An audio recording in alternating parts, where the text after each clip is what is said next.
नमस्कार मित्रांनो, एक महत्त्वाची अपडेट सर्व BMC एम्प्लॉईसाठी आलेली आहे।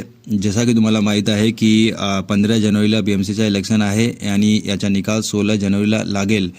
हा लक्षात घेऊन BMC सामान्य प्रशासन विभागातर्फे एक महत्त्वाचे आदेश निर्गमित केलेला होता। या आदेशमध्ये असे म्हटले गेले होते, सर्व विभाग सर्व खाते प्रमुख यांना असे निर्देश देण्यात आलेले होते की कोणतेही कर्मचारीचे कोणतेही प्रकारची रजा मंजूर करू नये, म्हणजे कर्मचारी इलेक्शन संपेपर्यंत कोणतेही प्रकारची रजा घेऊ शकत नाही। जसा की तुम्हाला माहीत आहे की कर्मचाऱ्यांना जानेवारी ते डिसेंबरपर्यंत 15 CL मिळतात आणि मोस्टली कर्मचारी याचा उपभोग डिसेंबरमध्ये करतात।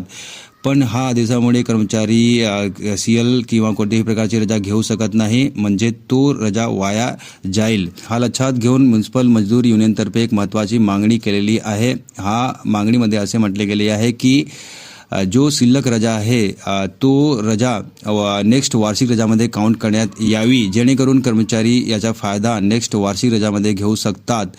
जर ही मागणी मंजूर झाली तर कर्मचाऱ्यांना मोठा फायदा होईल आणि जो शिल्लक रजा आहे तो रजाचा उपभोग नेक्स्ट वार्षिक रजामध्ये कर्मचारी करू शकतात। तर हे मागणी तुम्हाला कसा वाटले, तुम्ही आपले जो मत आहे कमेंट सेक्शनमध्ये देऊ शकतात।